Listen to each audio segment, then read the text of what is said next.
Nate Pruitt has been dead for 6 months, and I still owe him $11 for a sandwich. That's the kind of detail that stays with you, isn't it? Not the funeral, not the police report, not the Coast Guard inquiry, or the way his wife looked at me across the reception hall like she was trying to decide if I was a murderer or a coward. The sandwich, Italian sub from Quigley's in Machias, extra banana peppers, November 3rd, our last good day together before the fog season started and everything went sideways. He spotted me because I'd left my wallet in the truck. "Get me next time," he said. And there wasn't a next time. And I still carry the $11 in my coat pocket. 2 5s and a single, because debts to dead men don't expire. They just change shape. I'm 57 years old, and I've been the assistant keeper at Graver Island Light Station for 14 months. Before that, I taught U.S. history and coached JV baseball at Machias Memorial High School for 23 years. Before that, I was a graduate student at UMaine Orono who was going to write a book about maritime labor in Down East Maine and instead got a teaching certificate because the book wasn't coming and the rent was. Before that, I was a kid in Cutler who thought the ocean was boring because it was always there. I'm telling you about the sandwich and the teaching and the kid from Cutler because this is a story about friendship, and friendship requires context. You need to know who Nate was to me and who I was to myself when I took this job, because the thing that happened at Graver Island didn't happen to a lighthouse keeper. It happened to a 56-year-old man who had just lost the only career he'd ever had, whose wife had left him 2 years prior, whose adult children called on birthdays and holidays with the polite efficiency of people fulfilling a contractual obligation, and who answered a job listing for a lighthouse position because he had run out of ways to pretend his life was still organized around a purpose. That man met Nate Pruitt on his first day, and for about 3 months the purpose problem seemed solved. And then the fog came, and something came with it. Let me tell you about the job, because the job matters. Graver Island Light Station sits on a 14-acre granite island about 2 miles off the coast of Machiasport, Washington County, Maine. The lighthouse is a 40-foot conical tower built in 1881, white with a red cap, attached to a keeper's quarters that's been renovated enough times to be a geological record of federal maintenance budgets. 1920s plaster over 1880s brick over foundation stone that was old when Lincoln was alive. There's a fog signal building with the horn apparatus, a boathouse, an oil house that now stores tools, and a helicopter pad that the Coast Guard installed in the 1990s when they automated the light and stopped staffing it. The station was destaffed in 1998 and the light was automated. For 25 years, nobody lived there. The Coast Guard maintained the light remotely and sent a crew out twice a year for maintenance. Then, in 2024, the Bureau of Land Management transferred the island to a nonprofit called the Down East Maritime Heritage Trust, which received a grant to restore it as a living history site and active aid to navigation. They hired 2 full-time keepers to live on the island, maintain the light and fog signal, conduct historical preservation work, and host occasional educational groups in summer. That's the official version. It's mostly true. The parts that aren't true are the parts that matter. I applied in September 2024. I'd been let go from the high school the previous spring. Reduction in force, which is the phrase school districts use when they need to cut a 55-year-old teacher making top salary and replace him with a 27-year-old who will work for $30,000 less. I wasn't surprised. I wasn't even angry.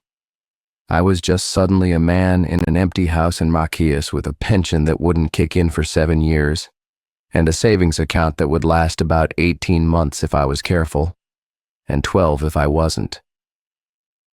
The lighthouse job paid $38,000 plus housing, which in Washington County in 2024 was not good but was enough, and it came with the kind of isolation that I told myself I wanted. After the divorce, after the career, After the slow dismantling of every structure that had organized my adult life, I thought maybe what I need is a small place with a clear purpose and no one to disappoint.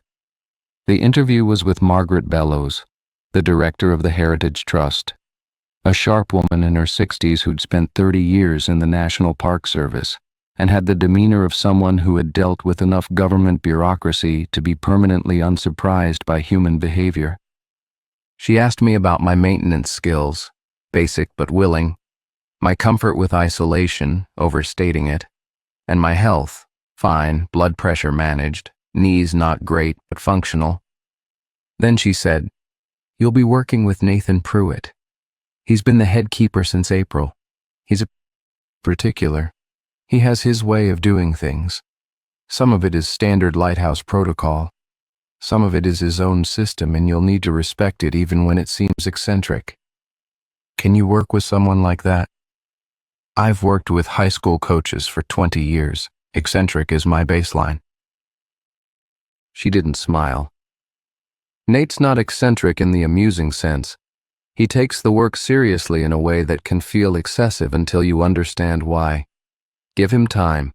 Listen to what he tells you. And if he gives you a rule, follow it. I arrived on Graver Island on October 1st, 2024, on the Heritage Trust's 22-foot lobster boat, carrying 2 duffel bags and a box of books, and the specific variety of optimism that comes from having nowhere else to go. The island was smaller than I'd imagined. You could walk the perimeter in 20 minutes, and louder. The ocean around Graver Island is not the calendar photo ocean of mid-coast Maine. It's the working ocean of down east, cold and gray and muscular, throwing itself against granite ledges with a sound like someone dropping furniture. And the wind that day was out of the northeast at about 20 knots, which meant the island was wrapped in a continuous roar that made conversation difficult and thought different. Nate met me at the boathouse.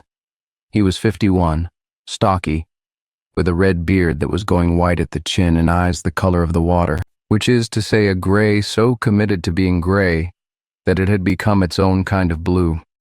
He was wearing Grundon's rain gear and rubber boots, and he looked like he'd been poured from the same mold as the island. Granitic, weather-marked, not ornamental. "You're Pruitt?" I said, and he said Nate, and shook my hand with a grip that was firm without being performative, and picked up one of my duffel bags without being asked. And we walked up the granite path to the keeper's quarters, and that was the beginning. The quarters had 2 bedrooms, a shared kitchen, a living room with a wood stove, and a bathroom that had been updated sometime during the Obama administration. Nate had been living there alone for 6 months, and the place had the specific tidiness of a solitary man who has made cleanliness into a religion because the alternative is despair. Everything in its place. Dishes washed immediately, counters wiped, the wood stove banked and dampered precisely. He showed me my room, showed me the kitchen, showed me the operational systems, the automated light, the fog signal, the generator, the radio, the weather station. He was thorough without being condescending. He explained things once, clearly, and then asked if I had questions, and when I asked questions, he answered them fully. He was, in those first days, exactly what Margaret Bellows had described, particular, serious, and organized to a degree that hovered between admirable and compulsive. On my 3rd evening, after dinner, he cooked. He was a good cook, which I hadn't expected. He poured 2 mugs of coffee and sat down across from me at the kitchen table and said, "I need to tell you about the foghorns." "Okay." Our fog signal is a diaphragm horn mounted on the southeast face of the signal building. When visibility drops below a mile, we activate it manually. It sounds every 30 seconds. 2-second blast, 28 seconds of silence. That's our pattern. It's registered with the Coast Guard. Every fog signal on this coast has a unique pattern so mariners can identify which station they're hearing. Ours is 2 seconds on, 28 off. You'll memorize it by the end of the first fog. Got it. Sometimes in fog you'll hear other horns. That's normal. There are active fog signals at Libby Island, Little River, and Mistake Island.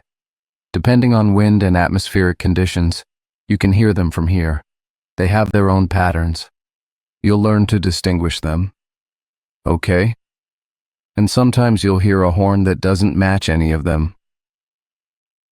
He said this the same way he'd said everything else. Level, informational, the voice of a man conveying practical knowledge. But his hands were wrapped around his coffee mug with a pressure that whitened his knuckles. It sounds like a foghorn, but the pattern is wrong. It doesn't match our signal, and it doesn't match any registered signal on this coast. It's lower pitched than a standard diaphragm horn, deeper.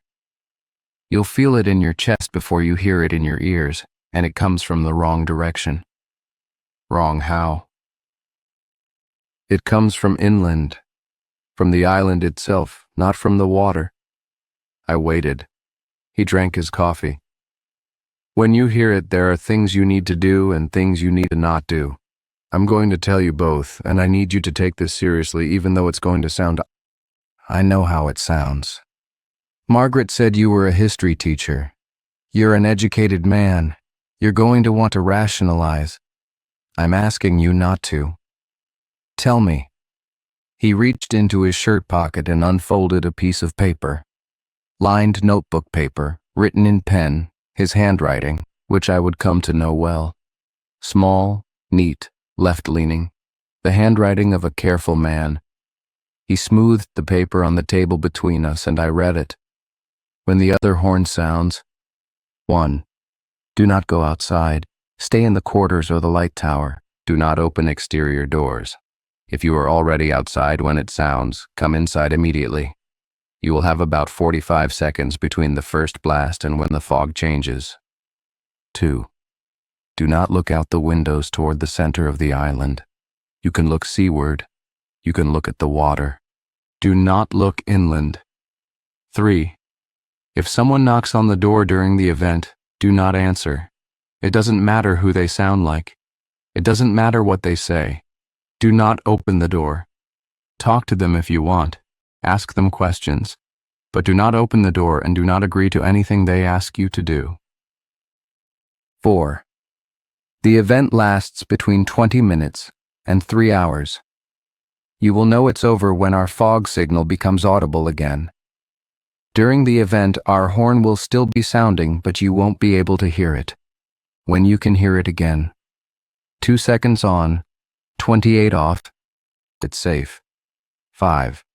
After the event, go outside and check the perimeter of the keeper's quarters and the light tower. You're looking for marks on the ground. Footprints, drag marks, anything that shouldn't be there. If you find them, note where they are and tell me. Don't follow them. 6.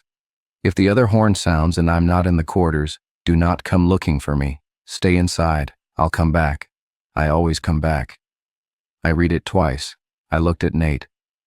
How often does this happen? In fog season. November through March. Maybe once a week. Sometimes more in heavy fog periods, sometimes less. It's not predictable. The only constant is the fog. It never happens in clear weather. What is it? I don't know. You've been here 6 months and you don't know what it is? I know what it does. I know how to behave when it happens. I don't know what it is, and I've stopped trying to find out, and I'm asking you to do the same. Nate, I had a predecessor, the head keeper before me, a woman named Diane Soule. She was here from April 2024 to August 2024, 4 months. She kept notes, good notes, and she tried to understand it.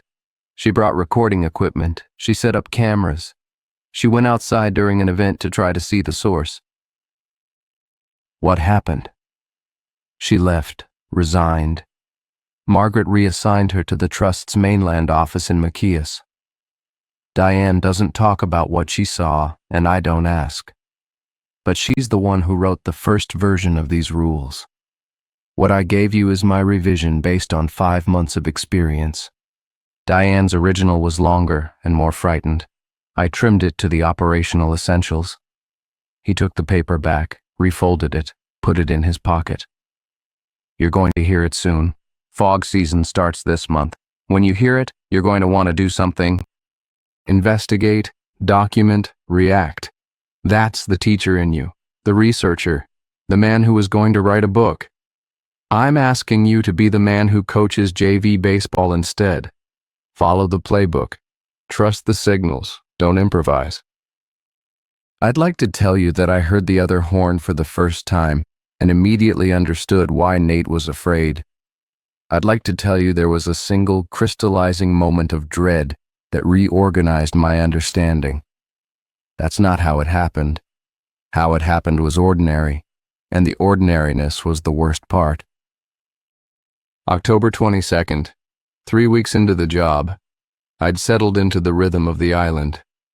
Morning rounds, maintenance work, afternoon rest, evening weather check, overnight light monitoring and shifts. Nate and I had developed the easy, functional companionship of two middle-aged men sharing a small space. We ate together, worked together, gave each other room when room was needed. He was quiet but not cold. He liked cribbage. He listened to Red Sox games on a battery-powered radio even though the season was over and he was listening to archived broadcasts from 2004 because he said, "It's the only year worth listening to." He asked about my teaching and listened with genuine interest and told me about his own background. Commercial fishing out of Jonesport for 20 years, then a back injury, then odd jobs, then this. We were becoming friends. That's what I want you to understand. Not colleagues, not roommates. Friends. The kind of friendship that forms between two men who are both a little broken and both a little proud, and both willing to sit in a room together without talking, and let the silence be comfortable. I hadn't had a friendship like that since college. October 22nd was a fog day. The fog came in around 3 p.m. Not the gentle, romantic fog of tourism brochures, but the real fog of down East Maine, which is a physical substance, a cold, wet wall that reduces the world to about 30 feet and makes the ocean sound like it's right next to you because, acoustically, it is. Everything closer, everything muffled, the granite under your feet and the gray in your eyes and the damp in your lungs, and nothing else.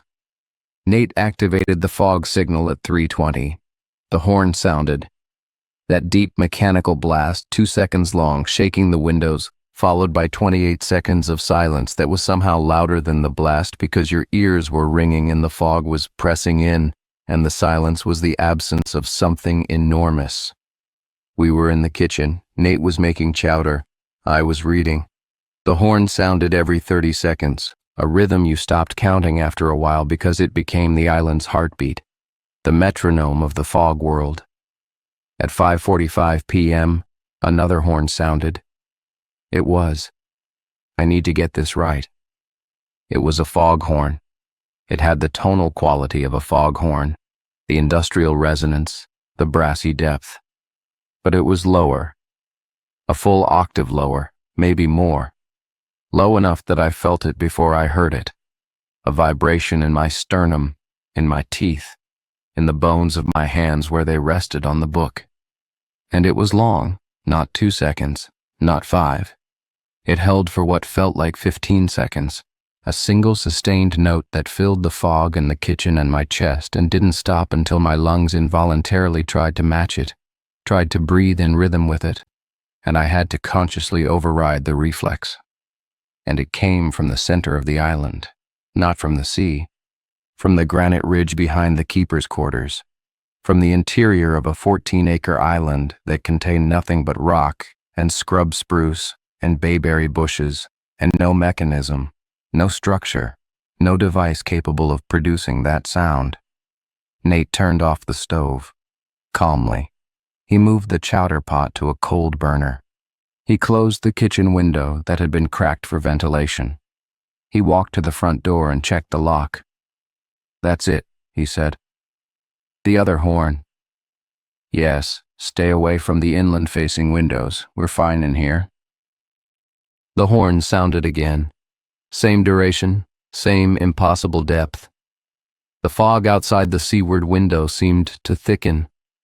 I could see it happening, the visibility contracting from 30 feet to 20 to 10, the world closing like an eye. And our horn was still firing. I could feel the vibration through the floor every 30 seconds, but I couldn't hear it anymore. The other horn had swallowed it, like a larger sound eating a smaller one. I sat at the kitchen table. Nate sat across from me. He dealt a hand of cribbage. "You're joking," I said. "I'm not. Best thing you can do during an event is keep your hands busy and your mind occupied. Play." We played. The other horn sounded at irregular intervals, sometimes 30 seconds apart, sometimes 2 minutes, sometimes 5. Each blast was the same. Low, sustained, chest deep, coming from a direction that shouldn't have a source. Between blasts, the fog pressed against the windows like something leaning on them. The light from the kitchen fixtures seemed thinner, as if the fog were absorbing it from outside, drinking it through the glass. At 6:20, someone knocked on the door.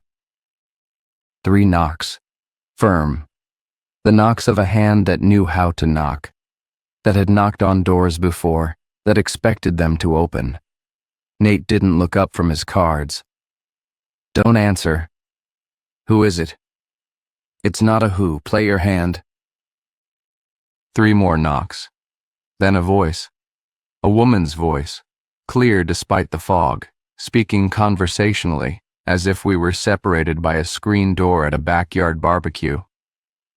"Nate, it's Diane. I came out to check on the signal. Can you let me in? It's really disorienting out here." Nate's jaw tightened. He played a card. "It's not Diane. It sounds exactly like... It sounds like Diane because it listened to Diane for 4 months. It knows her voice. It'll know yours too, eventually. Play." The voice again. "Nate, please, I can't find the boathouse. The fog is too thick. I'm going to hurt myself on the rocks." "Nate, she sounds scared." "She's not scared. She's not anything. She's a sound." "Play your hand, Owen." I played my hand. The knocking stopped. The voice stopped. We sat in the kitchen and played cribbage, and the other horn sounded every few minutes, and our horn was invisible, inaudible, and the fog was so dense now that the seaward window showed nothing. No water, no sky, no horizon, just the flat gray of a world that had been replaced by a single color. At 7:40 I heard our horn again, 2 seconds on, 28 off. The familiar pattern, cutting through the fog like a blade through cloth.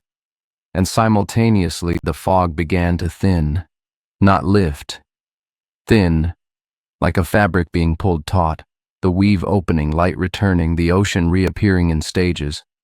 First the sound of the surf, then the white of the breaking waves, then the dark line of the water, then the sky. The other horn had stopped. I hadn't noticed it stopping. It had simply ceased, the way a headache ceases. You become aware of its absence rather than its departure. "It's over," Nate said. He stood up. "Come on. Perimeter check." We walked the outside of the keeper's quarters and the light tower with flashlights. The fog was still present but retreating, thinning to a gauze you could see through. The granite around the buildings was wet, as it always was in fog. The scrub vegetation was beaded with moisture. At the northwest corner of the quarters, Nate stopped. He pointed the flashlight at the ground. Footprints. Bootprints in the thin mud between the granite slabs. Leading from the inland ridge to the keeper's quarters, stopping at the front door, then turning and leading back toward the ridge. The prints were deep, sharp-edged, fresh. The tread pattern was a standard work boot, size 10 or 11. Nate took a photograph with his phone. He noted the location in a small notebook he carried. He did not follow the prints toward the ridge. "Anything else?" I asked. "Look at the front door." I looked. In the paint of the door, at about chest height, there were 3 marks, not scratches, Impressions.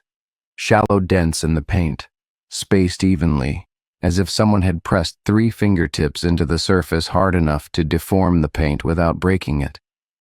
The kind of mark you'd leave if you were testing whether a door was real, whether it was solid. "Those are new," Nate said. "From the knocking?"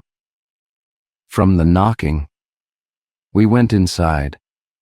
He locked the door. He made 2 mugs of coffee. We sat at the table and didn't play cribbage and didn't talk for a while. Then Nate said, "It'll come back. It comes back every time the fog is heavy enough. You did well." "I didn't do anything." "You stayed inside. You didn't open the door. That's doing something." "What would have happened if I'd opened the door?" He wrapped his hands around his mug, that knuckle-whitening grip. "Diane opened the door once, and that's why she left." "What did she see?" "She saw herself, standing on the step, looking at her, wearing her clothes, smiling at her. And behind herself, standing in the fog, more of them. Dozens. All her, all smiling. She slammed the door and didn't come out for 3 days." "Copies?" "Not copies. More like auditions." That's how she described it to Margaret, and Margaret told me. Like something was trying on Diane's face and hadn't quite gotten it right. The proportions were off. The smile was too wide, or the eyes were too close, or the body was the right shape but the movement was wrong. Like a first draft of a person. And the footprints? The footprints are always the same size. Always the same boot, regardless of whose voice it uses. It only has one body, and it hasn't changed. One body. One set of feet. One weight. One stride. Whatever is walking to our door in the fog has been the same physical entity every time, wearing different voices. But it's learning. The voices are getting better. Diane's voice tonight. That was almost perfect.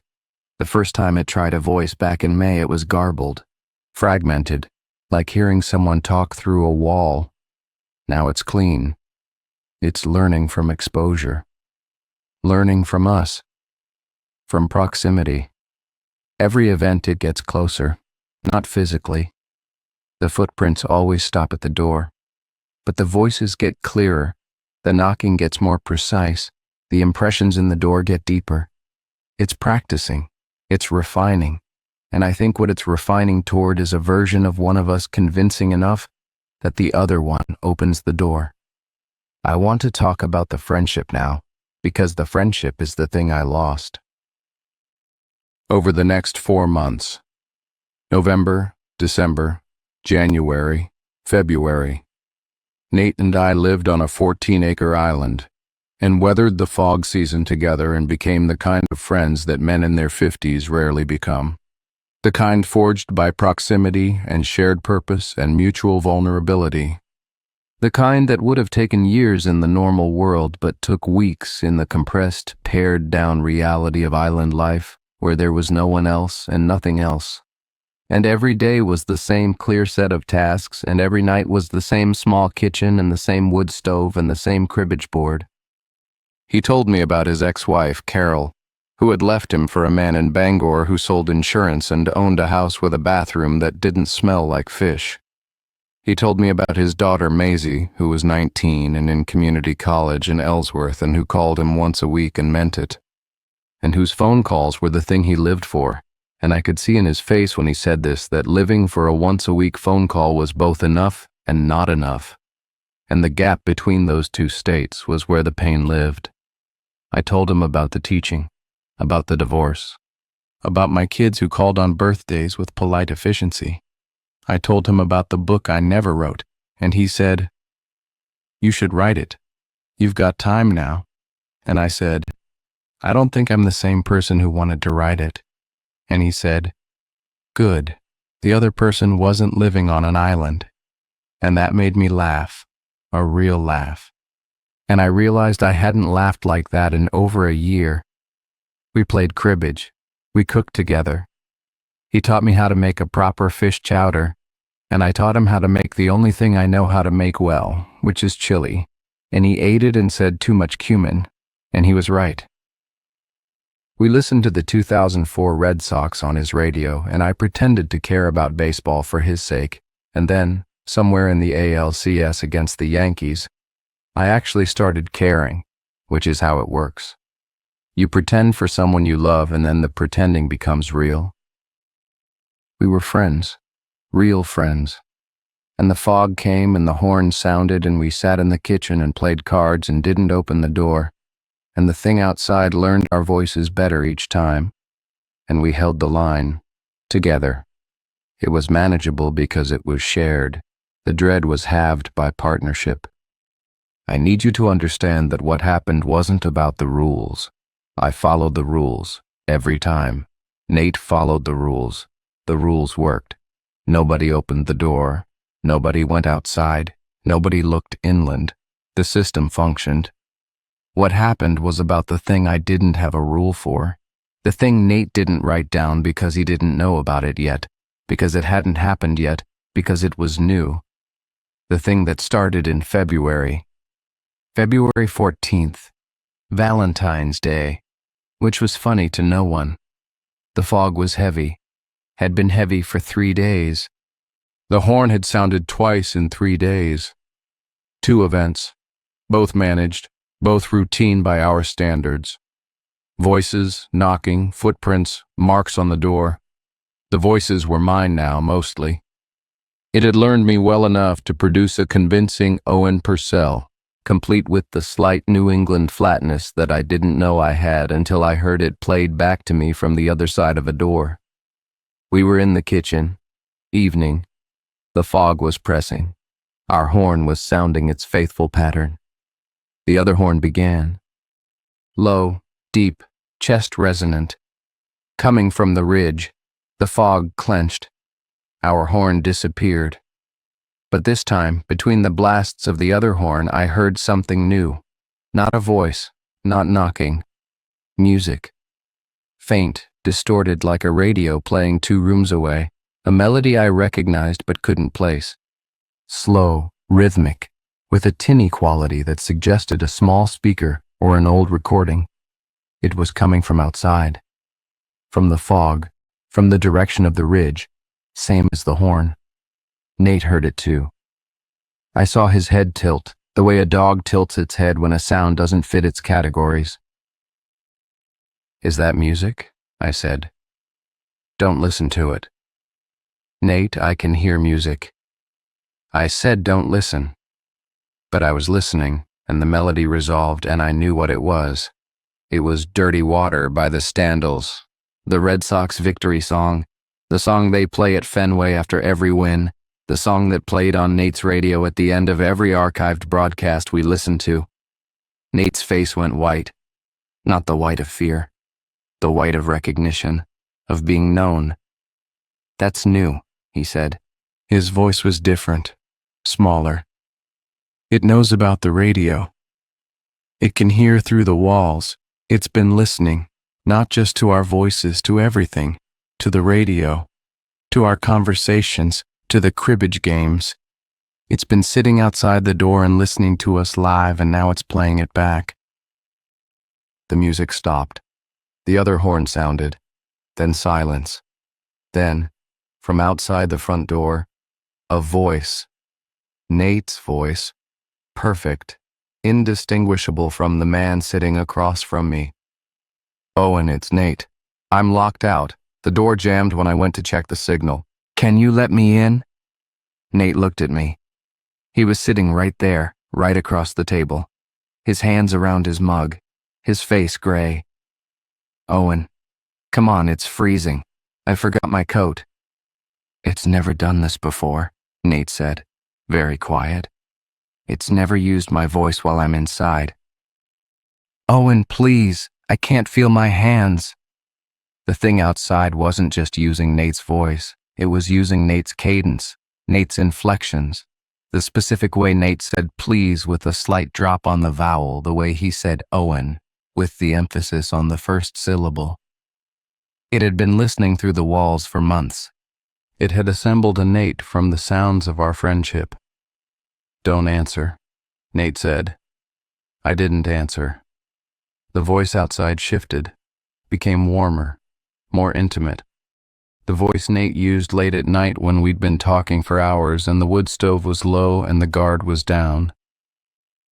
"Owen, I need to tell you something. About Maisie," she called. "While you were asleep, something happened. I need your help.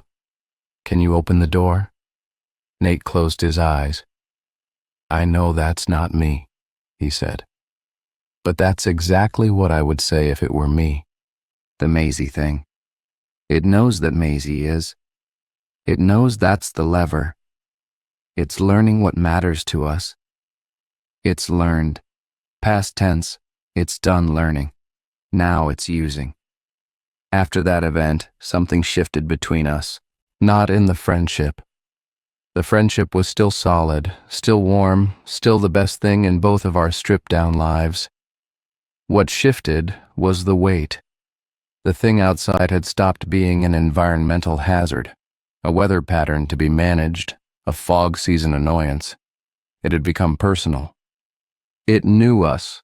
It had sat outside our door like a patient student, and it had learned our language, our music, our vulnerabilities, our love for each other, and it was now speaking fluently in the dialect of our friendship. Every event after February 14th was worse. Not louder, not more frequent. Worse in precision. The voices it produced weren't just accurate anymore. They were intimate. They said things that only Nate would say to me, or only I would say to Nate. Private things, jokes, references. The shorthand of a close friendship, the language that exists only between two specific people. It would say, in my voice to Nate, "Remember the cumin." It would say, in Nate's voice to me, "Get me next time." It was quoting us, playing our greatest hits. And each time the effect was the same. A jolt of recognition, a pulse of warmth, followed immediately by the cold understanding that the warmth was manufactured. That something had taken the best parts of our friendship and was wearing them like a costume. Nate started sleeping badly. I could hear him through the wall. Not nightmares, just restlessness. The creak of the bed frame as he turned and turned. During the day he was still Nate, still steady, still competent. But there was a thinness to him that hadn't been there before. A transparency. Like the fog was getting into him, wearing him down from the inside the way it wore down the paint on the door. I asked him once in early March if he wanted to leave. If we could both leave, just go. Tell Margaret it wasn't working. Let the Heritage Trust find someone else. And go where? He said. Back to Jonesport? Back to the apartment with the fish smell and the once-a-week phone call from Maisie and nothing else? This island is the only place I've been happy in 10 years, Owen. You're the only friend I've had in 10 years. I'm not letting the fog take that. What if it's already taking it? Then we hold on harder. I want to tell you that this was brave. I want to tell you that holding on was the right call, and that friendship is a fortress, and that two men who care about each other can withstand anything if they just commit to the commitment. But that's not the truth. The truth is that holding on was what it wanted. Every day we stayed, every evening in the kitchen, every cribbage game and chowder pot and archived baseball broadcast. It was listening. It was recording. It was building a more perfect model of us and of the bond between us. And it was going to use that model to open the door. March 8th. The fog had been continuous for 4 days, not the periodic fog of earlier in the season. A system, a weather event, an unbroken blanket of gray that turned the island into a sensory deprivation chamber. The horn sounded on the first day and didn't stop. 4 days of events blurring into one long event. Voices, music, knocking, the deep impossible horn, all running together, overlapping, the thing outside becoming frantic or bold or both. On the 4th night I woke at 2 a.m. to a sound I hadn't heard before, not the horn, Not knocking, not voices. Crying. Someone was crying outside the front door. Not the performative distress of a voice asking to be let in. Real crying. The ugly, convulsive, snot-choked crying of a person who is broken. And it was in Nate's voice. I got up. I went to the kitchen. Nate was already there, standing at the kitchen counter, staring at the front door, his face in the candlelight. We used candles during events because the generator lights flickered and the flickering made the fog worse. Psychologically, his face was ravaged. Not by fear, by empathy. He was listening to the sound of himself sobbing, and the sound was doing something to him that 4 months of voices and knocking and music had not done. It was breaking his heart. It's not you, I said. I know. Nate, it's not you. You're standing right here. I know it's not me, but it sounds like me. It sounds like me when Carol left. When she took her things and walked out and I sat on the kitchen floor in Jonesport and cried like that, exactly like that. I never told anyone what that sounded like. I was alone. Nobody heard me. Then it's guessing. It's approximating. It's not guessing. Listen to it. That's the specific sound I made on June 14th, 2019. On my kitchen floor, alone, at 3 a.m. That's not an approximation. That's a recording. How could it have a recording of... Because it was there. It was already there. Before the island. Before the lighthouse. It was in the fog in Jonesport. It was outside my apartment listening through the walls in the fog 5 years ago. It's been listening to me for years, Owen. The island isn't where it found me. The island is where it followed me. The crying outside intensified. And then it added a word. One word between sobs repeated. Maisie. Nate moved toward the door. I've replayed this moment 1,000 times. Nate moved toward the door and I saw him move and I knew what he was going to do, and I had maybe 3 seconds to stop him. 3 seconds in which the entire friendship, the cribbage, the chowder, the Red Sox, the shared brokenness, the late-night talks, the $11 sandwich debt that I carried like a talisman, the entire friendship was either a rope I could pull him back with or a weight that would drag us both down. I grabbed his arm. Nate, don't. He looked at me. His eyes were wet. What if it has her? What if Maisie is out there? Maisie is in Ellsworth. She's in her dorm room. She's fine. You can call her in the morning. What if she's not? She is. You don't know that. You can't know that. And if there's even a chance, there's not a chance. That's the fog. That's the thing. It's using Maisie because Maisie is the lever, Nate. You said that yourself.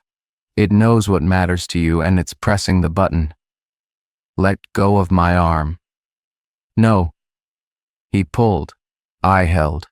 He was stronger than me, but I had leverage and stubbornness and 23 years of managing teenagers who wanted to do stupid things. And I held on. And for 10 seconds we struggled in the kitchen of a lighthouse in Maine, while the thing outside wept in his voice and called his daughter's name. He stopped pulling. He sat down on the floor.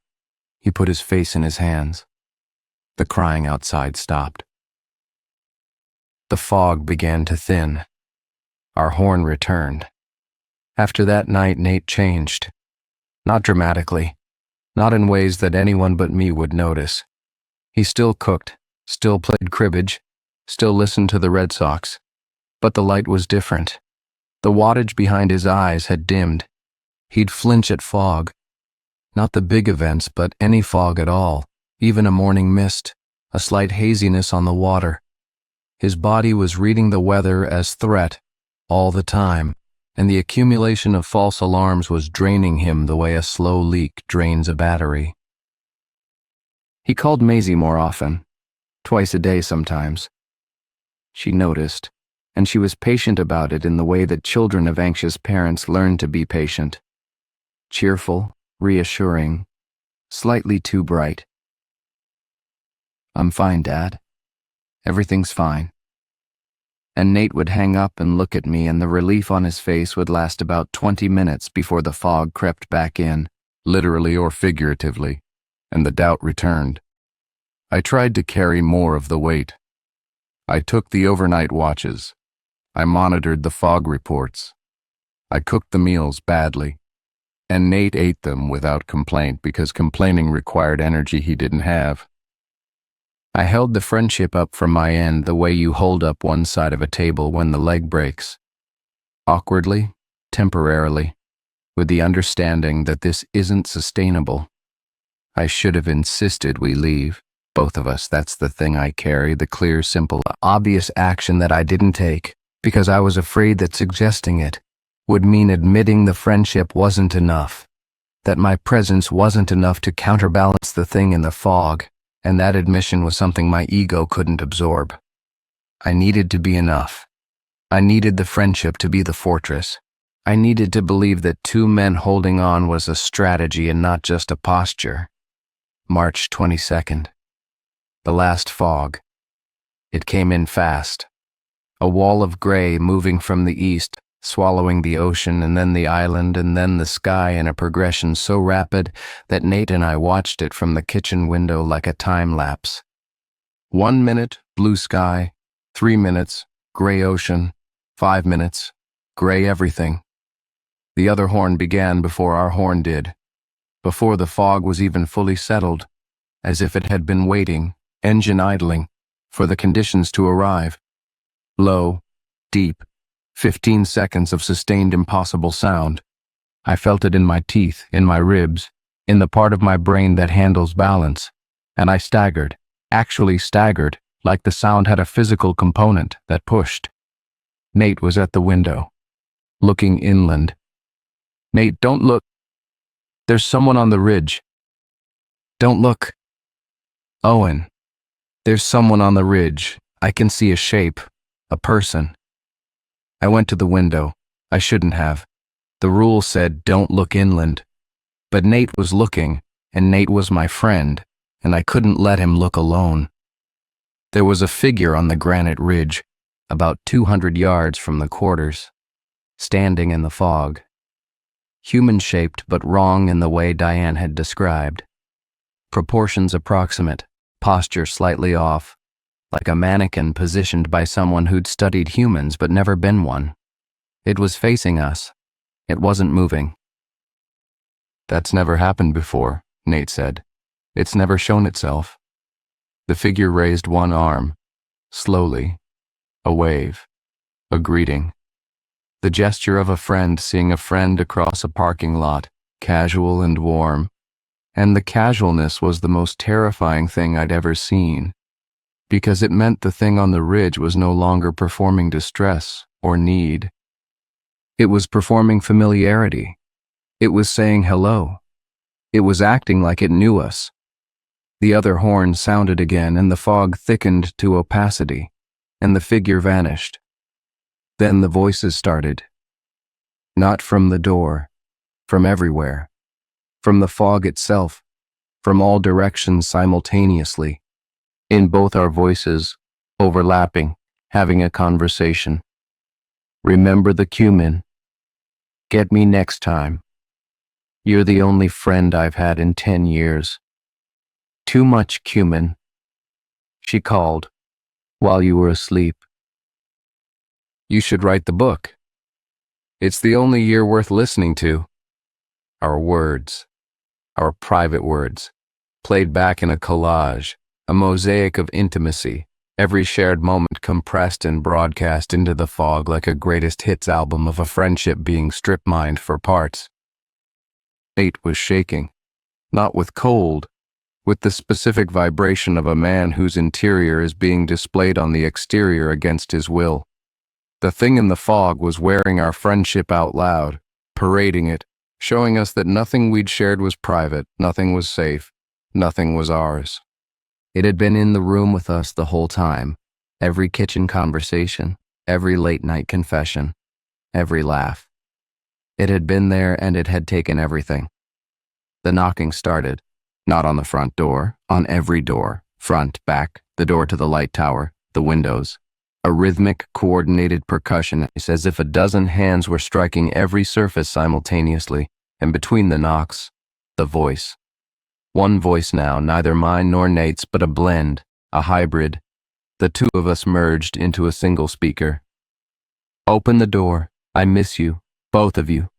I've been out here so long. Let me in. I know everything about you. I love what you have. I want to be part of it. Please. And the worst part. The part that I will never recover from. The part that wakes me at 3 a.m. in my apartment in Macias with sweat on my face and the phantom sound of a foghorn in my ears. The worst part was that the voice was sincere, not performing sincerity, being sincere. Whatever was in the fog, whatever had been listening to us for months, it had developed an actual attachment. It loved us. It loved our friendship the way a child loves a toy. Fiercely, possessively, without understanding. It wanted to be inside the warmth it had heard through the walls, and its wanting was genuine, and its genuineness made it worse because you cannot reason with sincere desire. You can only refuse it. We don't open the door, I said. To Nate, to myself, to the thing. We never open the door. Nate was at the front door, not reaching for the handle, standing in front of it, his forehead pressed against the wood, his hands flat on the surface, in the same position as the impressions, 3 fingertips testing whether the door was real. I'm so tired, Owen, he said. I know. It's never going to stop. It's going to learn more. It's going to get better. Every fog, every event, it gets closer to being us. One day it's going to knock on this door, and it's going to sound so much like you that I won't be able to tell the difference, and I'll open it, because I'll think it's you. I'll be inside. I'll always be inside. You'll know it's not me because I'll be standing right here. What if you're not? What if you're in the tower, or you're asleep, or you went to the boathouse? What if there's a moment, one moment, when I'm alone, and it knocks, and it sounds like you and I open the door, because I forget, for 1 second, that you can't knock from outside because you're always inside. Then I won't go outside during fog. I'll stay in the quarters. We both stay. For how long? Forever? We live in this kitchen forever and never go outside in fog again? He pulled back from the door. He looked at me. And I saw in his face not fear, not desperation, but something much worse. A decision, calm, settled, structural. The face of a man who has run the calculations and arrived at an answer he doesn't like but trusts. One of us has to leave the island, he said. If both of us are here, it uses us against each other. The friendship is the lever.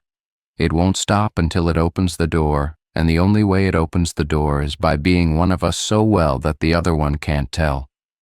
If there's only one person here, there's no lever. No one to fool. One keeper alone who never opens the door because there's no one on the island they'd open it for. Nate. I'm staying. You're going. I'm not leaving you here alone.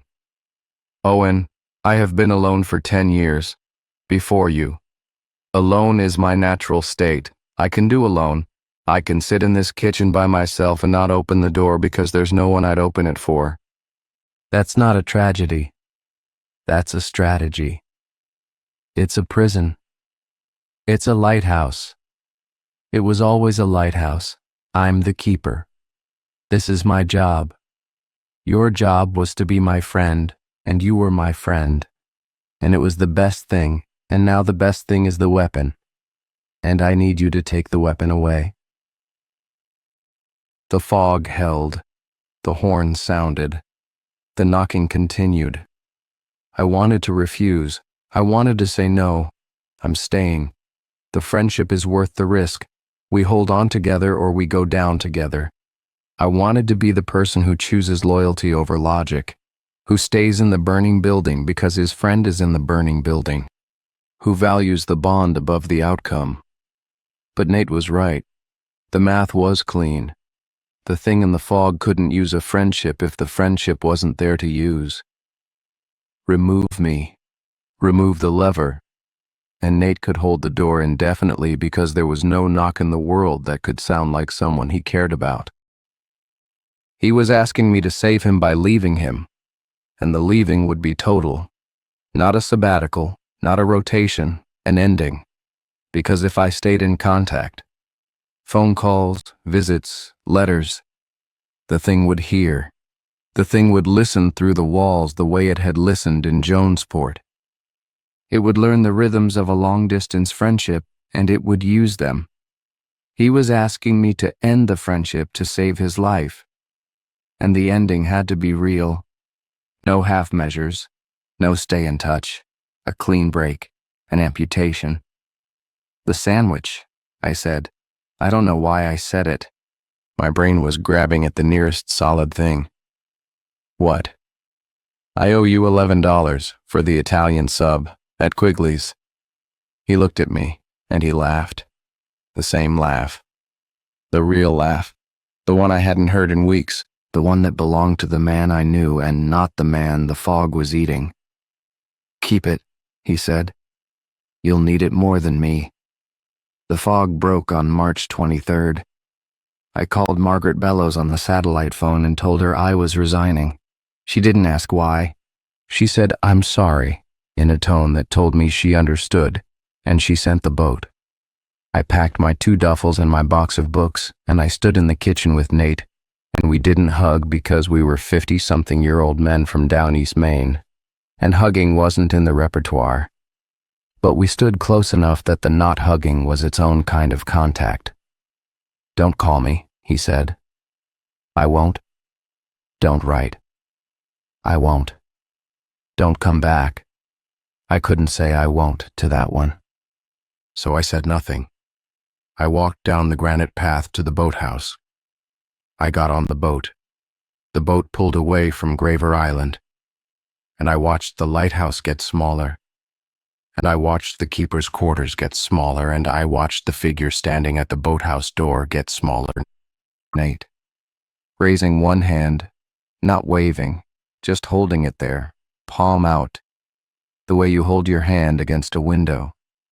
And then the island was just a shape, and then the shape was a smudge. And then the smudge was gone, and I was on the open ocean, and the sun was out, and there was no fog. And the only horn was the distant, faithful sound of Graver Island's signal. 2 seconds on, 28 off, getting fainter and fainter until it was gone too. Nate died on April 15th, 2025, 23 days after I left. The Coast Guard found him at the base of the light tower, on the rocks, in what they determined was a fall. The weather report for that date showed dense fog from midnight to 6 a.m. The fog signal had been active. No anomalies were noted in the Coast Guard's report. No other horns, no voices, no footprints.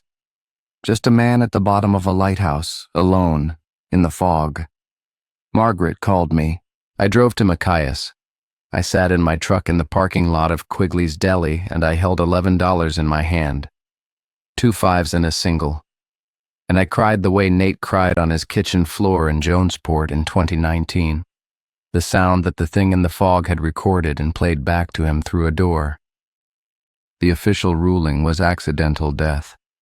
A fall in fog from the light tower walkway. The railing had a known weakness that had been flagged in maintenance reports. It was plausible. It was tidy. It was exactly the kind of explanation that lets everyone stop asking questions. I don't believe it. I believe Nate heard a knock. I believe he heard a voice. I believe that after 23 days alone on a 14-acre island with a thing that knew everything about him, it found a new lever. Not me. Not Maisie. Something else. Something it learned in those 23 days of solo observation. Those 23 days of listening to a man alone in a kitchen with no one to play cribbage with. And it used whatever it learned to get the door open. Or And this is the thought I cannot put down. The thought I carry with the $11. Maybe it didn't use a voice at all. Maybe after I left, the thing in the fog didn't need a lever. Maybe the door wasn't opened from the outside. Maybe Nate, alone, in the fog, in the kitchen, heard the silence where my voice used to be, and found that the silence was heavier than any sound the fog could produce.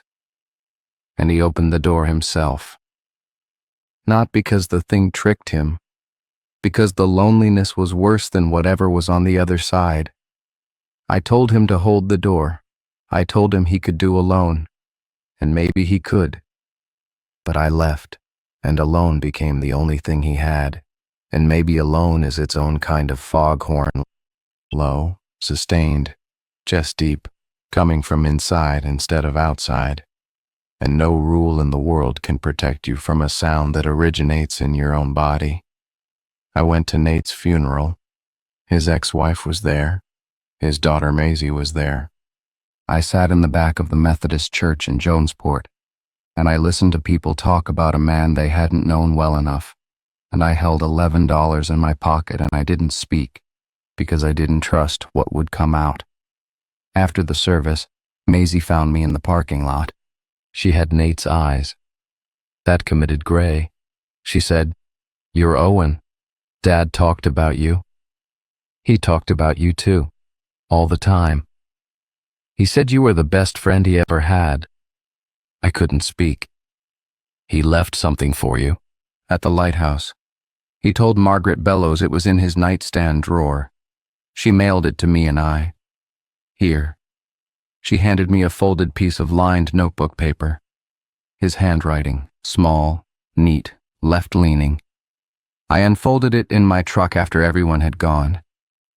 It read, "Owen, new rule for the list. I figured one out. 7. If the fog comes and you're alone and the horn sounds and nobody knocks. If it's just you and the fog and the silence, go outside. Don't wait. Don't follow the rules. Go outside and walk to the ridge and look at it. Because if it's not knocking, it's not trying to get in. And if it's not trying to get in, it's because it already has what it wants. And what it wants is for you to be alone in a room forever, not opening the door. And the thing it was trying to become all along wasn't you. It was the loneliness. I'm going outside. You owe me $11. Nate. I live in Machias now. I work at the hardware store on Main Street. I have a small apartment above a laundromat. The rent is manageable. I don't teach anymore and I'm not going to write the book. When the fog comes in off the bay, and it does, it comes in off Machias Bay with a regularity that would be comforting if comfort were still available to me. I close my windows. I stay inside. I follow the rules. But sometimes, in heavy fog, when the air is thick enough to be a wall and the visibility drops to nothing and the town goes quiet, I hear a foghorn. Not the harbor signal, not a boat. A horn that comes from the wrong direction, from inland, low, sustained, deeper than any human mechanism. And sometimes after the horn, I hear knocking. And sometimes after the knocking, I hear a voice. It says, "Owen, it's Nate. Open up, I owe you a sandwich." And the voice is perfect. And the voice is warm. And the voice is the best friend I ever had, standing on the other side of a door, in the fog, in Machias, 60 miles from the island, because the thing in the fog wasn't tied to Graver Island. It was tied to Nate, and when Nate walked out into it, it got what it wanted. It got the loneliness, it got the friendship, it got everything we said to each other in that kitchen, every word, every laugh, every silence that was comfortable. It ate the whole thing. And now it's here, in the fog, in every fog, carrying Nate's voice the way a river carries a drowned man downstream, endlessly, depositing pieces of him wherever the current goes. I don't open the door. I will never open the door. but I listen. God help me, I sit on the floor with my back against the wood, and I listen to my dead friend talk to me through a door.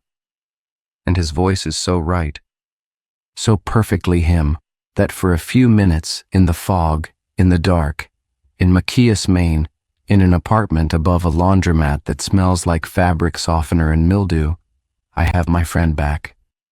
And then the fog lifts, and the voice stops, and I'm alone in the room with $11 in my pocket and a rule I can't follow because Nate was right. The thing it became wasn't us. It was the distance between us. And that distance is everywhere now, in every fog, in every silence, in every room where someone sits alone and doesn't open the door and tells themselves that not opening is survival. Maybe it is. But survival without Nate is just a room with a locked door and a fog that knows my name. And the fog always comes back.